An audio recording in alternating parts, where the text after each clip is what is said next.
Bapa yang baik. Terima kasih Bapa yang baik.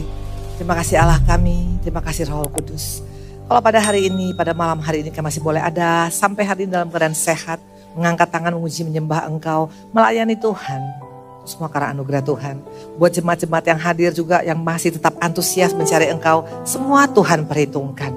Karena dalam Tuhan tidak ada yang kebetulan.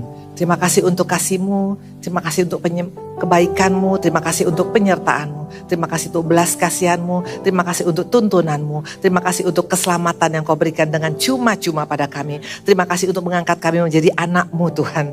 Terima kasih. Hanya itu yang bisa kami katakan untuk sebagai kebaikan-Mu.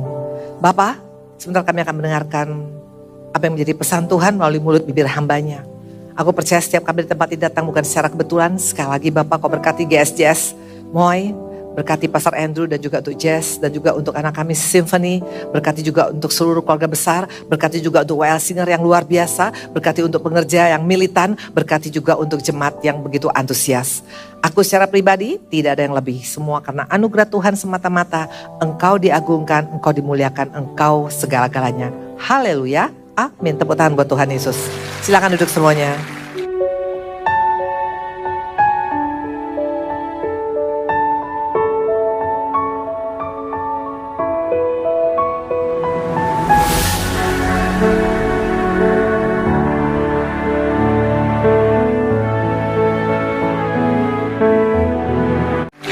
Shalom. Shalom. Oke. Kenapa sih jauh-jauh banget ini? Kenapa gak maju ke depan? Oke. Tadi sore saya menyampaikan tentang kenaikan Tuhan Yesus ya. Karena masih suasana kenaikan Tuhan Yesus, betul. Di dalam Kisah Rasul 6 sampai dengan 11 saya bicara tentang 5 poin, betul. Tentang pertama adalah waktu mereka berkata, Tuhan kapan Kau kembalikan, kapan Kau pulihkan kerajaan. Ini bicara tentang doa daripada orang yang selalu berdoa tentang all about me ya. Tuhan tolong aku, Tuhan bela aku, Tuhan ini aku, Tuhan semua. Gak ada yang salah dengan minta tolong sama Tuhan, gak ada yang salah dengan minta dari doa Tuhan.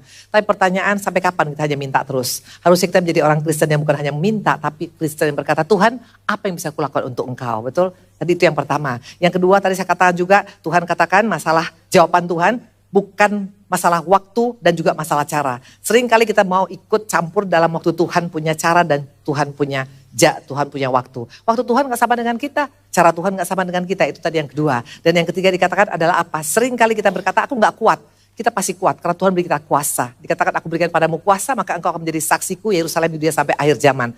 Ikut Tuhan tanpa kuasa gak akan bisa jadi apa-apa. Cara minta kuasa bagaimana? Dengan imanmu. Karena waktu engkau punya iman berkata, aku minta kuasa supranaturalmu Tuhan, maka Tuhan akan berikan pada kita. Makanya gak heran engkau bisa kuat menghadapi apapun. Yang keempat dikatakan Tuhan sudah menyediakan tempat bagi kita di surga. Ingat, dunia ini hanya sementara. Jangan bangga dengan engkau mempunyai antam beratus-ratus kilo. Semua akan kita tinggalkan, betul? Dan yang kelima dikatakan waktu murid-murid melihat ke atas, malaikat datang dan berkata, ngapain lihat ke atas terus? Tuhan yang sama akan turun dan akan menjemput kita. Nah hari-hari ini jangan jadi Kristen yang hanya menunggu bola. Jadilah Kristen yang berinisiatif. Tuhan kami mau bergerak. Tuhan mampukan kami untuk melakukan kehendak-Mu. Nah itu tadi ibadah yang pertama saya sampaikan. Oke? Nah ibadah kedua ini kita akan buka, kita akan masuk dalam tema yang berbeda. Ya, saya mau tanya. Siapa di sini yang gak punya pergumulan? Angkat tangan. Ada manusia gak sih di sini? Halo? Yang gak menjawab tiba-tiba mulutnya bisa hilang loh. Siapa di tempat ini yang gak punya pergumulan? Angkat tangan. Gak ada. Siapa di sini yang punya pergumulan? Angkat tangan. Semua kita punya pergumulan, betul? Mungkin berbeda-beda. Ada orang masalah keuangan, ada orang masalah kesehatan, ada orang masalah berat badan, betul? Betul. Kayak saya masalah berat badan. Setiap saya di mana-mana itu Pastor Andrew, aku di mana-mana punya timbangan, betul? Karena terus terang, saya paling gak mau kalau sampai ukuran saya tiba-tiba jadi naik, gitu loh. Kenapa bilang? Karena itu surga kecil di akhir zaman. Jadi di tempat ini semua mesti jaga kesehatan, betul? Ya. Nah, setiap orang punya masalah. Nah, apakah ada yang salah waktu kita punya masalah? Apakah berarti kita gak hidup benar kalau kita punya problem? Apakah waktu kita punya masalah anak, masalah suami, masalah istri, masalah orang tua, masalah kesehatan, berarti karena kita gak bertobat? No, gak seperti itu pertanyaan saya. Saya mau tanya, apakah Yesus punya beban? Yes, Yesus pernah punya beban. Bahkan sampai hari ini beban Tuhan masih ada. Coba kita lihat ya. Yuk kita lihat sebagai Allah, sebagai manusia 100%. Tuhan pernah. Dan dia bukan hanya sekedar punya beban, dia sampai curhat kepada murid-muridnya.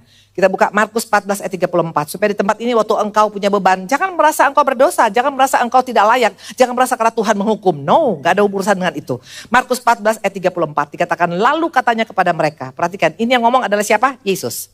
Lalu katanya kepada mereka, hatiku sangat sedih seperti mau mati rasanya. Tinggallah di sini dan berjaga-jagalah. Ini waktu Tuhan di Getsemani. Yesus yang bilang, hatiku mau mati rasanya, topang gua dong. Kita bilang, loh kok malu-maluin? Katanya anak Allah, kok seperti ini? Itulah kelebihan daripada Alkitab. Alkitab gak hanya menceritakan tentang semua orang dalam keadaan baik-baik saja. Siapa bilang selalu baik-baik saja? Mau engkau hamba Tuhan, pendeta, sekalipun. Kita bisa gak baik-baik saja, betul? Yesus membuktikan sebagai manusia 100%, aku bisa dalam keadaan gak oke-oke saja.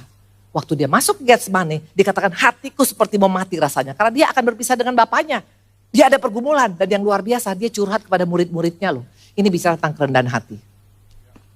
Halo?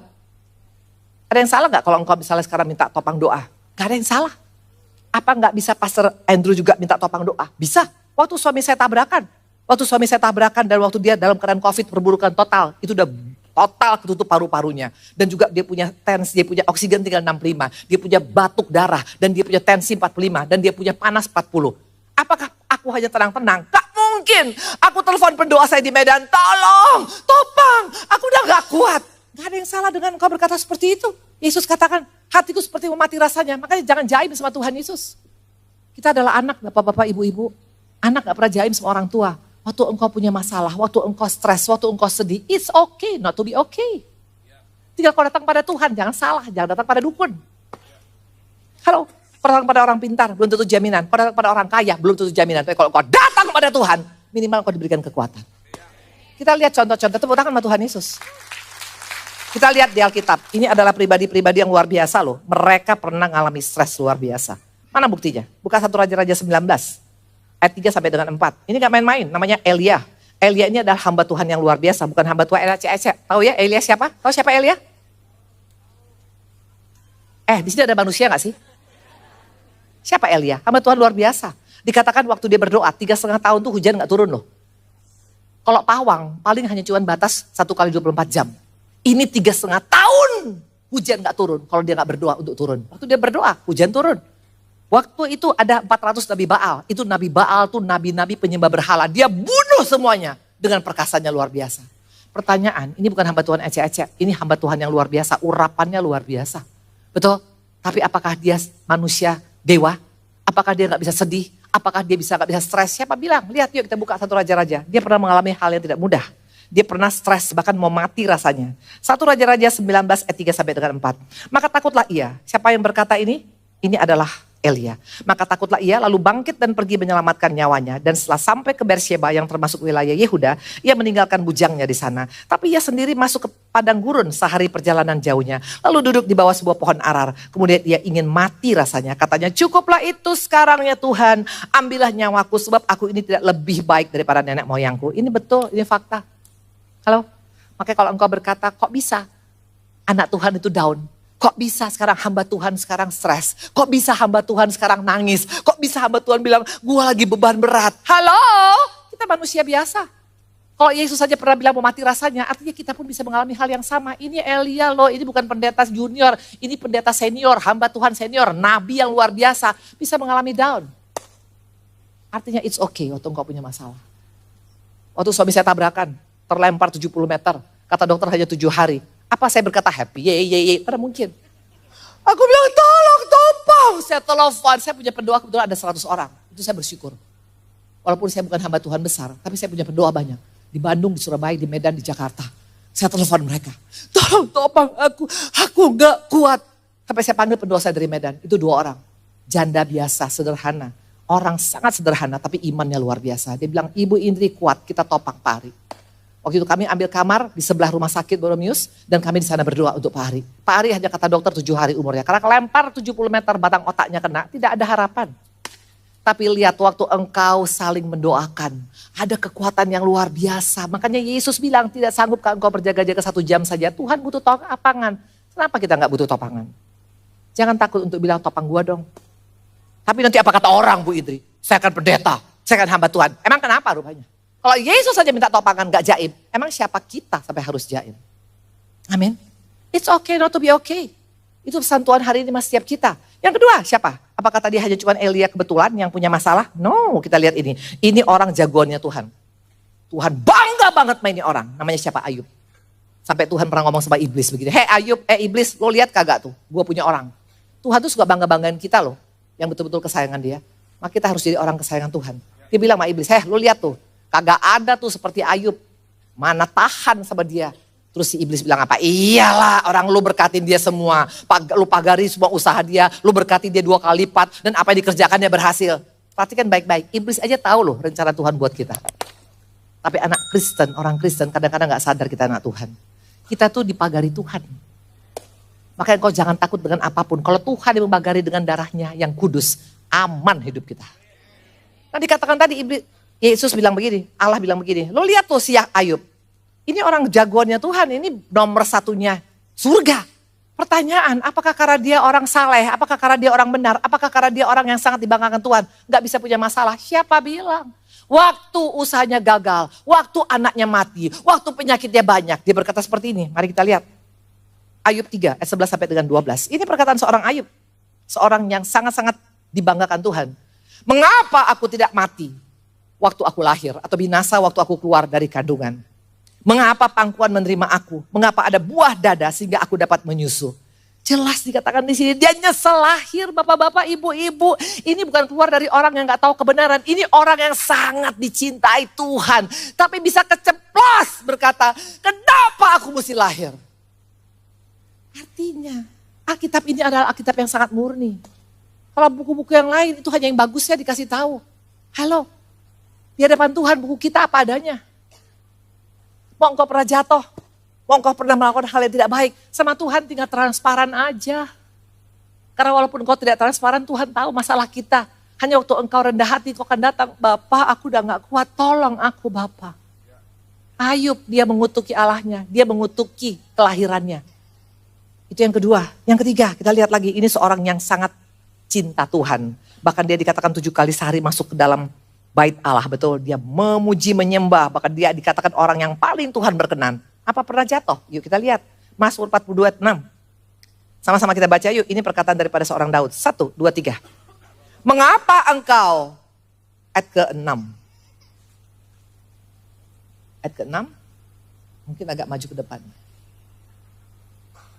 Itu kan ayat ke-7 ya. Ayat ke-6-nya. Yes, sama-sama baca yuk 1, 2, 3. Mengapa engkau tertekan hai jiwaku dan gelisah dalam diriku. Berharaplah pada Allah sebab aku akan bersyukur lagi padanya penolongku dan Allahku. Jelas dikatakan di sini ini seorang Daud. Daud ini bukan orang yang ecek-ecek. Ini Daud adalah orang yang paling Tuhan berkenan kepada dia. Pertanyaan, pernah gak dia down? Pernah. Dengan banyaknya pergumulan dia. Dia punya pergumulan bukan 1 biji, 2 biji loh. Pergumulan dia adalah apa? Orang tuanya gak sayang sama dia. Membedakan dia. Siapa lagi? Abang-abangnya gak menghargai dia. Siapa lagi? Istrinya pun gak sopan sama dia. Siapa lagi? Mertuanya mau bunuh dia. Siapa lagi? Anaknya Absalom pun juga memberontak pada dia. Dan terakhir rakyat mau melempar dia dengan batu. Manusia kayak gini gak mungkin gak pernah down. Pasti. Dan dia katakan, jiwaku tertekan. Artinya it's okay not to be okay. Hari ini jangan kau terintimidasi oleh si iblis. Waktu engkau punya masalah dengan berkata, mungkin aku mau dihukum oleh Tuhan. Tuhan gak pernah menghukum kita. Tapi kalau sampai kita mengalami hal yang tidak baik, datang pada Tuhan, maka Tuhan akan berikan kekuatan pada kita. Tepuk tangan sama Tuhan Yesus. Ini yang membedakannya. Orang benar dengan tidak benar. Coba kita buka Amsal. Saya minta 2 orang maju ke depan, boleh? 2 orang maju ke depan. Ayo, yang di sini aja biar cepat. 2 orang. Ayo, pria aja dua-duanya. Ayo, 1 orang. Jangan tunjuk-tunjukkan, cepetan maju. Oke, yuk sama-sama kita baca Amsal yuk. Amsal 24 ayat 16. 1, 2, 3. Sebab 7 kali orang benar jatuh, namun ya bangun kembali, tapi orang fasik akan roboh dalam bencana. Betul? Pak siapa namanya? Ini siapa namanya? Nito. Manurung keren. Kamu? Ken. Kamu orang bule? Enggak. Oke, maju ke depan dikit. Nah ini Dito. Jangan agak kesini dikit. Nah, kamu jangan nempel-nempel sini.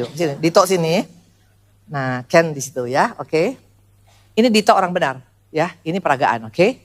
Nah, ini Ken orang yang kurang benar. Sorry ya Ken, betul. Pertanyaan, apakah orang benar bisa jatuh? Bisa. Jatuh bukan hanya berzina ya Pak, ibu-ibu, bapak-bapak. Bisa nggak jatuh karena bohong? Bisa nggak jatuh karena mungkin utang nggak bayar? Bisa nggak jatuh karena mungkin dalam keadaan mungkin udah kurang lagi mengasihi Tuhan? Intinya jatuh itu dalam segala hal bisa, betul? Nah dua-dua bisa jatuh. Orang benar dengan orang yang kurang benar. Nah coba kamu, tapi pelan-pelan, hati-hati. Kamu terlentang, dua-dua jatuh. Ayo, dua-dua jatuh. Terlentang. Ya, mundur ke belakang, terlentang. Awas, hati. Kamu duduk aja langsung jatuh. Nah, jatuh. Yes, ayo. Ken, kamu juga jatuh. Nah, udah. Kamu baru makan. Oke ya. Ini satu Dito, ini satu Ken. Dua-dua ini adalah orang yang jatuh ke dalam dosa. Yang satu orang benar, yang satu kurang benar, betul? Perbedaannya adalah apa? Dito bangkit. Dito bisa bangkit karena dia orang benar. Dia punya kekuatan dari Tuhan. Tapi dasar manusia, jatuh lagi tuh dia. Ayo jatuh. Jatuh lagi, betul? Mungkin gak jatuh di lubang yang sama, di tempat yang berbeda. Tapi dia bangkit lagi, ayo bangkit Dito. Nah, itu bedanya orang benar. Tapi gara-gara masalah kecil lagi, jatuh lagi dia. Sampai 3 kali, bahkan 10 kali, 20 kali. Pertanyaan, apakah mereka masuk neraka? No. Kenapa? Karena Dito masih bisa bangkit. Tapi yang kasihan adalah Glenn tadi, karena dia nggak hidup benar. Dia nggak bangkit-bangkit. Terima kasih semuanya dua-duanya. Thank you. Tepuk tangan buat Tuhan Yesus. Thank you ya nak ya. Ya kalian akan menjadi hamba Tuhan luar biasa ya. Oke? Tuhan berkatin. Silakan duduk. Semua orang bisa jatuh. Semua orang bisa keceplos ngomong. Semua orang bisa tiba-tiba kata-kata kita sombral. Kayak Ayub kata-katanya sombral. Tapi terakhir dia cabut semua perkataanku katanya. Itu orang yang bangkit. Jadi jangan takut walaupun kau pernah melakukan kesalahan selama kau kembali pada Tuhan, Tuhan mengampuni kita. Tepuk tanganlah Tuhan Yesus. Siapa bilang ibu ini gak bisa jatuh? Bisa lah, semua orang bisa jatuh. Jangan pernah pikir kalau sudah melayani gak mungkin jatuh. Siapa bilang jatuh itu bukan hanya zina, jatuh bukan hanya karena selingkuh. No, waktu engkau mulai sombong. Waktu ada orang kalau saya pas turun dari mimbar, orang bilang, duh Bu Indri bagus sekali tadi sharingnya. Oh ya, udah jatuh Eke. Tapi yang membedakannya, cepat sadar. Kenapa? Karena Tuhan punya tangan langsung pegang kita, dia tarik kita. Bangkit anakku, kau jatuh ini. Itu bedanya kalau kita dalam Tuhan. Makanya hari-hari ini jangan jauh dari Tuhan. Tepuk tangan sama dia. Nah, dikatakan tadi adalah apa? Ya, dikatakan tadi bahwa it's okay, not to be okay. Ini pesan Tuhan bagi setiap kita. Nah kita kembali ke laptop. Ada 3 pergumulan Yesus. Kita akan buka. Sebenarnya ada banyak pergumulan Tuhan. Tapi yang menjadikan saya adalah pergumulan Tuhan bukan buat orang-orang di luar sana loh. No. Pergumulan Tuhan Yesus bukan untuk orang-orang yang non. Tapi untuk orang Kristen. Bahkan yang lagi ibadah di GSJS jam 6 sore. Tapi bukan GSJS Moy. Ini GSJS-nya di Alaska. Karena di sini semua baik-baik, betul. Sedih sekali yang Tuhan gumuli bukan orang non. Seringkali kita pikir berdoa untuk jiwa-jiwa yang dalam keadaan yang belum kenal Yesus. Halo? Banyak orang mengaku kenal Yesus tapi mereka ternyata beban Tuhan. Termasuk saya. Kristen dari mulai lahir. Tapi 40 tahun aku jadi beban Tuhan. Saya gak bilang kalian karena kalian semua orang baik. Tapi aku pernah 40 tahun jadi beban Tuhan. Kita akan buka satu persatu ya. Supaya di tempat ini kalau ternyata kita masih salah satu beban Tuhan sampai hari ini. Bereskan. Karena sama Tuhan gak ada dosa yang gak bisa dibereskan. Satu yang gak bisa dibereskan, yang tidak diakui. Betul? Adam dan Hawa, dosanya sebesar apa sih? Kalau dibanding dengan Daud, dosa Daud lebih parah dong. Betul? Halo? Daud, pembunuhan berencana. Dia bunuh tuh suami daripada selingkuhan dia, karena takut ketahuan. Dia berselingkuh sama istri orang, sampai hamil. Apa itu gak dosa mengerikan? Mengerikan. Tapi kenapa diampuni oleh Tuhan? Karena dia ngaku. Makanya yang penting bukan masalah dosa besar apa kecilnya. Ada pemberesan apa enggak. Karena Tuhan katakan selama engkau masih bernafas, masih ada kesempatan untuk bereskan dosa. Saya mau tanya, kenapa ada 2 penjahat di kayu salib? Apa kebetulan? Saya percaya dalam Tuhan gak ada yang kebetulan. Kenapa ada 2 orang? Karena Tuhan mau nolong mereka. Mana tahu the last minute mereka bisa bertobat. Tapi sayangnya hanya 50% yang bertobat. 50% lagi gak do anything. Yang ada dia bilang, kalau engkau Tuhan selamatkanlah dirimu dan aku. Hari-hari ini gak jadi jaminan kita beribadah. Masalah respon kita yang menentukan. Orang yang meresponi dengan hati yang benar, sikap hati yang benar, itu pulang akan makin kinclong mukanya. Betul? Maka di tempat ini kalau mukamu makin jelek, ada yang beres sama kita. Beda. Orang kalau meresponi firman Tuhan, itu makin penuh dengan sinar kemuliaan Tuhan. Makanya bukan masalah banyaknya pelayanan, bukan. Ada yang pelayanan muka kayak Daniel. Betul? Gak jadi jaminan, karena hatinya masih tertutup. Tapi kalau hati yang terbuka, maka dikatakan berbahagia orang yang lemah lembut, bukan lemah gemulai.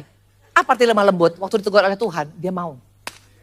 Halo? Makanya hari-hari ini kalau engkau ibadah di Moy, ya, responmu yang menentukan, bukan badanmu yang ada di sini. Badanmu ada di sini, tapi kalau engkau tidak meresponi, gak ada gunanya, betul? Nah kita akan lihat apa saja yang pergumulan Tuhan yang pertama, oke? Kita lihat yuk, yang pertama adalah apa? Buka Lukas. Lukas 9 ayat 57 sampai dengan 58. Ketika Yesus dan murid-muridnya melanjutkan perjalanan mereka, berkatalah seorang di tengah jalan pada Yesus, "Aku akan mengikuti engkau kemana saja engkau pergi." Bagus gak? Halo? Keren banget ini. Aku akan mengikut engkau kemana saja engkau pergi. Ini orang pasti all out nih menurut kita, betul? Dan Tuhan harusnya happy, betul? Tapi lihat respon daripada Yesus waktu orang-orang mau ikut dia.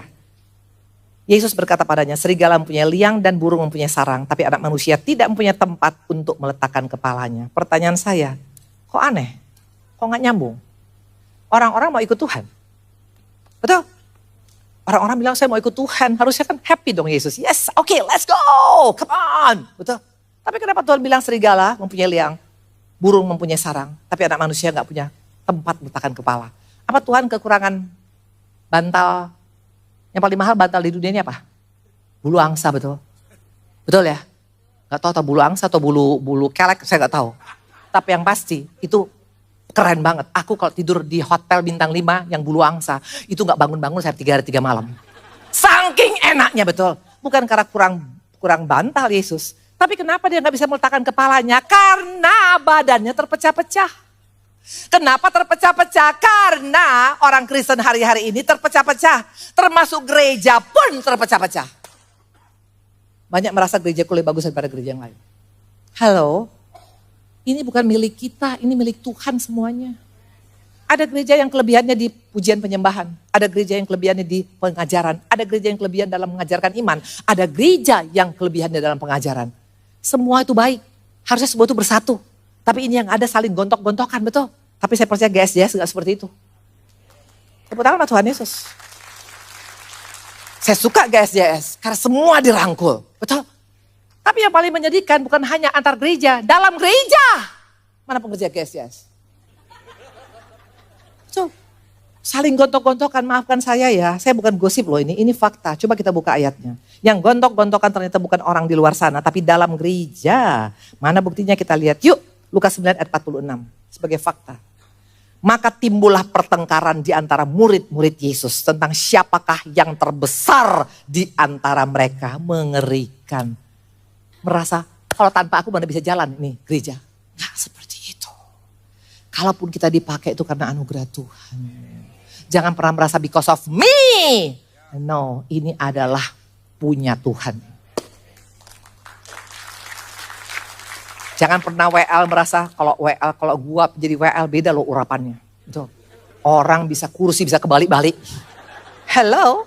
Kalau engkau bisa dipakai karena anugerah Tuhan. Jangan pernah bilang karena pendeta pembicara. Kalau pembicara coba saya. Kalau saya diundang rame itu jemaat. Hey! Kalau bukan karena anugerah Tuhan. Hilang nih, bisa lepas nih. Lidah, betul. Saya apalagi pakai satu tinggi nih soalnya. Coba lihat. Kalau bukan karena anugerah Tuhan, bisa gak aku pletok tadi di tangga? Bisa. Jadi jangan ada banggakan diri. Dalam rumah tangga juga hari-hari ini. Banyak rumah tangga sekarang yang memang satu atap, tapi udah gak ada lagi kesatuan. Istri digenteng, suami dibokolong. Halo? Makanya Yesus bilang, aku gak bisa meletakkan kepalaku. Kenapa? Karena tubuhnya terpecah-pecah. Itu beban Tuhan yang pertama. Di mana tubuhnya terpecah? Di gereja. Di mana tubuhnya terpecah? Keluarga Kristen. Ini semua orang yang tahu kebenaran loh. Tapi karena egonya membuat mereka terpecah-pecah. Mana suami istri sini? Angkat tangan. Suami istri, jangan bangga dengan egomu. Oh saya beda Bu Indri. Kalau saya orangnya beda. Saya tidak bisa menerima kalau salah. Halo, siapa yang gak bisa salah? Suami bisa salah, istri bisa salah, anak bisa salah, orang tua bisa salah. Orang yang punya ego, makanya gak heran rumah tangganya kayak kuburan. Tapi kalau orang yang tanpa ego itu rumah tangganya enak. Masuk pun kita ke rumahnya beda walaupun rumahnya kecil, tapi ada satu kehangatan yang luar biasa. Halo, bagaimana dengan rumah tanggamu? Kenapa Tuhan gak bisa tidur dalam sampai hari ini? Karena rumah tangga kita bermasalah.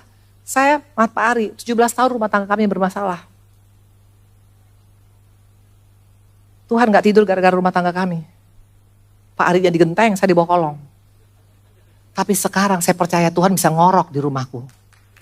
Tepuk tangan buat Tuhan Yesus. Yang paling bahagia adalah apa ibu-ibu, bapak-bapak? Di masa tua kita dicintai oleh pasangan loh, betul? Benar nggak? Hei istri-istri, mana istri-istri sini? Ini mau ngajak berantem sama saya gitu? Istri-istri, kalau kita sudah tua, makin dicintai pasangan tuh paling bahagia. Saya sekarang 66 tahun. Halo, Pak Ari itu, untung Pak Ari gak datang nih, saya bilang aja. Pak Ari itu cinta banget sama saya, Pastor Andrew. Yes, kemarin Pak Ari itu masih touring ke Solo. Betul, hari Rebo. Harusnya pulang itu hari Kamis malam.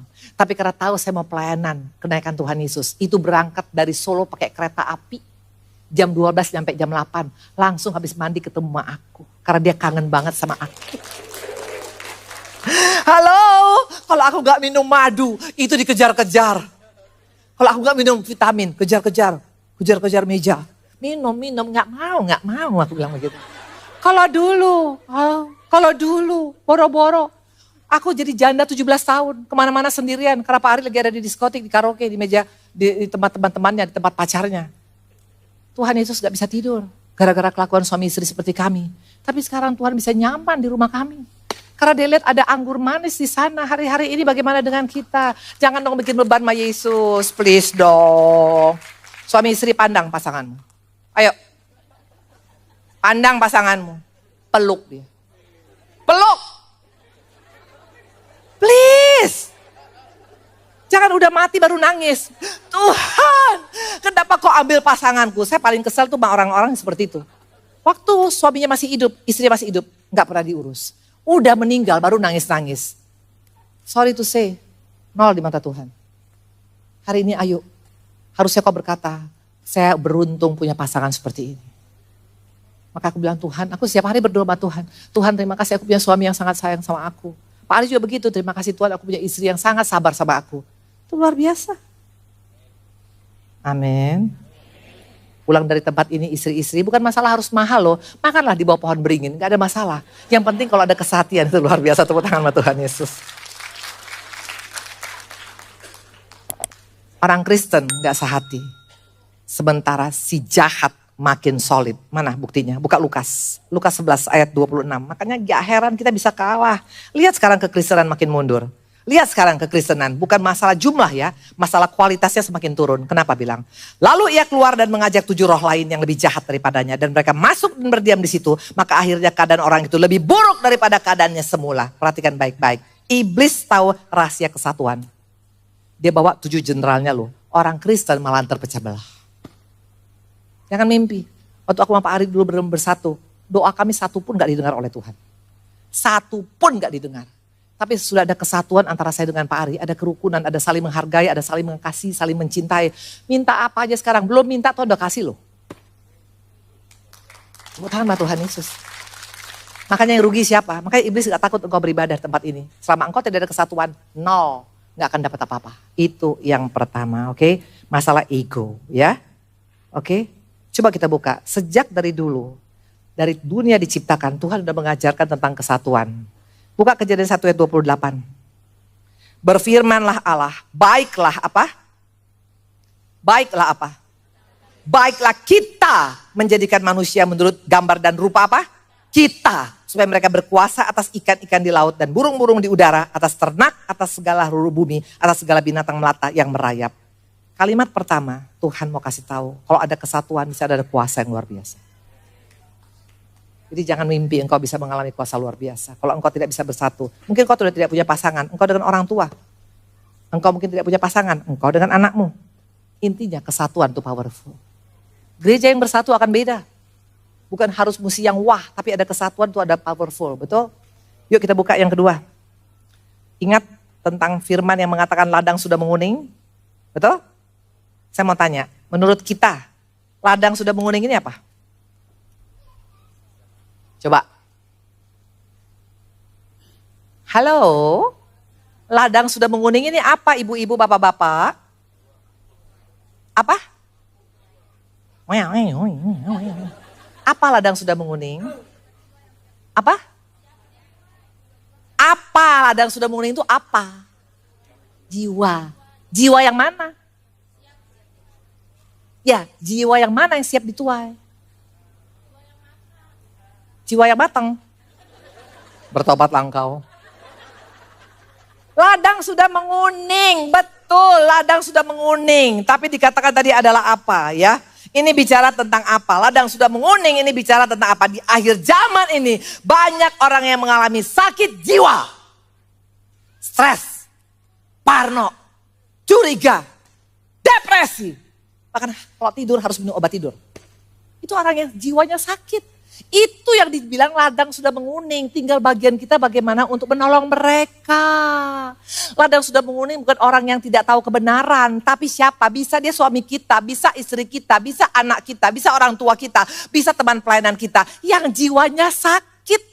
Jiwa sakit bukan karena engkau tidak pakai baju di jalan sana. Jiwa sakit waktu engkau tetap khawatir, tetap takut, tetap stres, tetap parno, tetap depresi, tetap merasa gak kuat, tetap merasa aku mau mati saja. Itu orang sakit jiwa.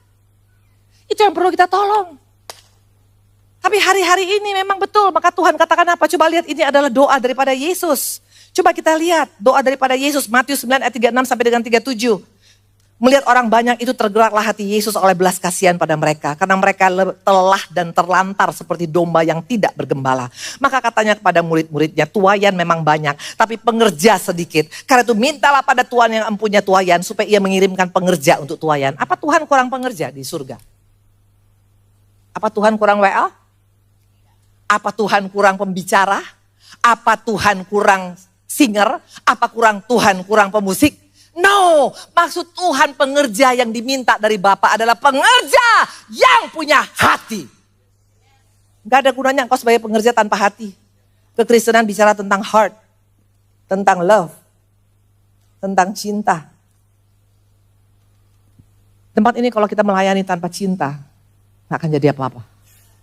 Jiwa-jiwa yang sakit di luar sana, jiwa-jiwa yang sakit di rumah kita, gak akan tertolong kalau engkau pakai otot, tapi pakai kasih.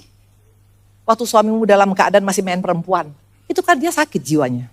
Kalau dia jiwanya gak sakit, gak mungkin dia main perempuan, dia punya istri. Itu orang sakit jiwa. Itu yang perlu kita layanin. Tapi kalau engkau layanin pakai ancaman, kalau engkau main cewek lagi cerai, gak akan bisa dia berubah. Tapi kalau engkau pakai kasih Yesus, orang ini bisa berubah. Kasih bisa menerima kekurangan orang lain.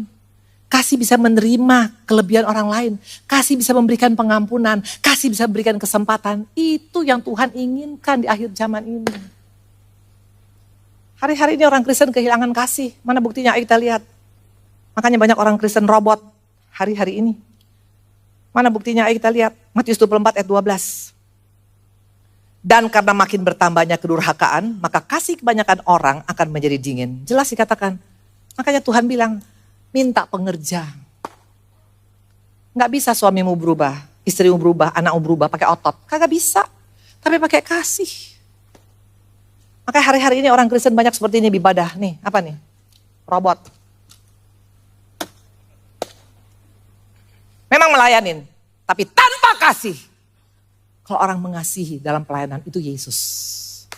Yesus itu terbukti, dia gak pandang muka, mau dia miskin, mau dia pengemis, mau dia orang kaya, sama dia punya perlakuan. Tapi orang yang melayani hanya karena ngelihat berliannya 10 kerat, baru bilang shalom. Itu gak punya kasih.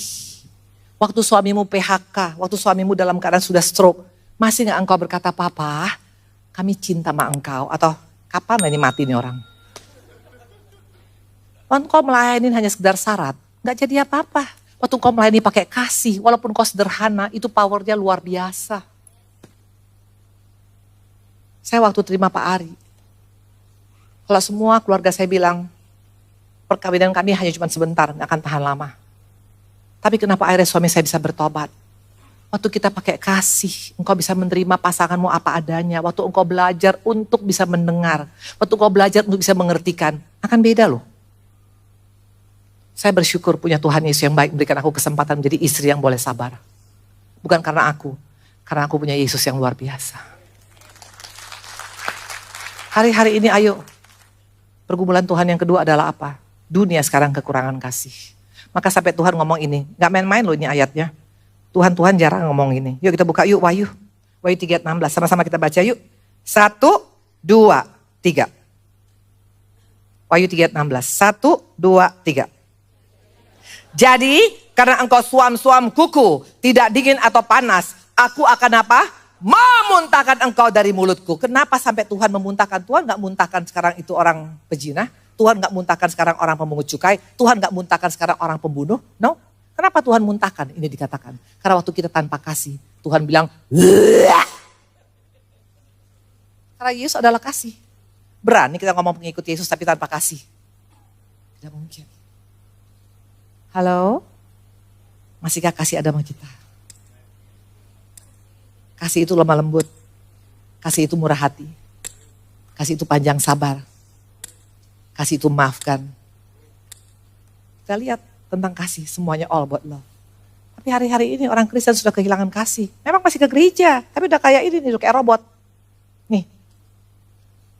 Gak mungkin Tuhan akan memberkati robot.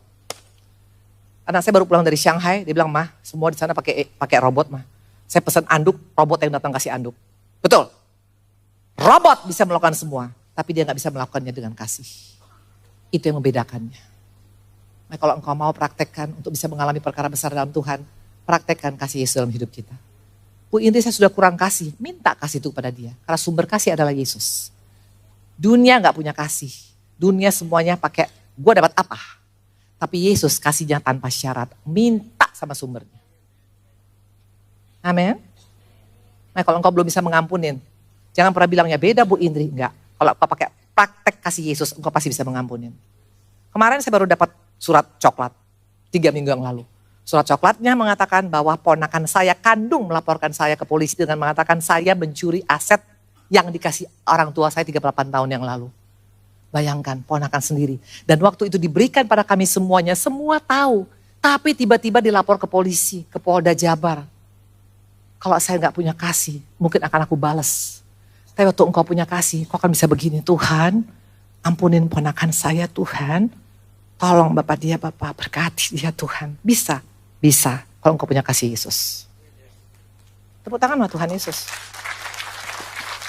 Kalau saya gak pakai kasih, mungkin saya cancel hari ini pelayanan di GSJS. Gue lagi stres nih. Tapi kenapa aku tetap pelayanan? Karena aku tahu kalau kebenaran akan muncul. Gak usah kau bela dirimu. Yesus yang bela kita itu jauh lebih powerful. Amin. Yang ketiga, yang terakhir. Karena waktuku tinggal 4 menit. Mari kita lihat yang ketiga. Markus 5 ayat 35 sampai 36. Yang pertama tadi adalah apa? Pergumulan Tuhan yang pertama adalah apa? Waktu dikatakan tubuhnya terpecah-pecah gara-gara ego, betul? Yang kedua adalah apa? Waktu kita tidak lagi punya kasih Yesus. Makanya gak heran pelayanan kita semuanya itu hanya cuman kewajiban, hanya karena peraturan, hanya karena ikut-ikutan, makanya gak ada dampak apa-apa. Yang ketiga Markus 5, 35 sampai 36, ketika Yesus masih berbicara, datanglah orang dari kepala rumah ibadat dan berkata, "Anakmu sudah mati, apa perlunya lagi engkau menyusahkan guru?" Tapi Yesus tidak menghiraukan perkataan mereka dan berkata pada kepala rumah ibadat, "Jangan takut, percaya saja." Apa yang menjadi pergumulan Tuhan? Hari-hari ini ada krisis, banyak di dunia ini, terutama krisis minyak, betul? Hormuz bikin problem mas semua. Tapi yang paling mengerikan bukan hanya masalah minyak. Minyak bisa digantikan dengan listrik. Minyak bisa digantikan dengan kelapa sawit. Tapi yang paling mengerikan waktu kita krisis yang namanya krisis IMAN, iman. Waktu engkau udah gak punya iman. Udah mulai ragu, udah mulai bimbang, udah mulai iya enggak. Itu paling berbahaya. Berarti ini orang yang kurang beriman, berarti ini orang Kristen. Halo? Saya undang pemusik. Kalau engkau kurang beriman, terus engkau yakin bisa menghadapi hari zaman ini? Gak bisa. Yang kita butuhkan di hari zaman ini bukan karena uangmu yang banyak. Uang bisa habis. Coba aja lihat sekarang yang kejadian kemarin di Amerika, yang di California. Kurang apa tuh rumah-rumah artis yang luar biasa. Itu triliun loh, habis sekejap gara-gara kebakaran di California, betul?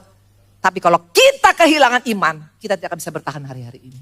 Bagaimana untuk punya iman Bu Indri? Makanya bapak-bapak, ibu-ibu, nih, saya hanya kasih tahu ini. Ini modalku. Siapa bawa Alkitab hari ini? Angkat tangan. Enggak ada yang bawa Alkitab? Ini mau ngajak berantem? Kalau engkau ngamar kerja betul di perusahaan-perusahaan yang multinasional, bawa apa? Bawa CV kan? Minimal bawa KTP kan? Mungkin gak melenggang kangkung tanpa bawa apa-apa. Pokoknya saya mau kerja apa? Pokoknya mau kerja. Tak mungkin. Kenapa untuk ibadah gak bisa bawa ini? Karena iman timbul dari pendengaran. Mungkin kau bilang Bu Indri HP juga sama, betul, HP sama. Tapi pas engkau lagi baca HP, Matius, Markus, Lukas, Yohanes, tiba-tiba dikatakan di Moy, di bawah toko elektronik, dikatakan yang beli hari ini. Kalau beli TV 100 inch, dapat hadiah 25 inch, 20 biji. Kalau enggak beli sekarang, pasti batal.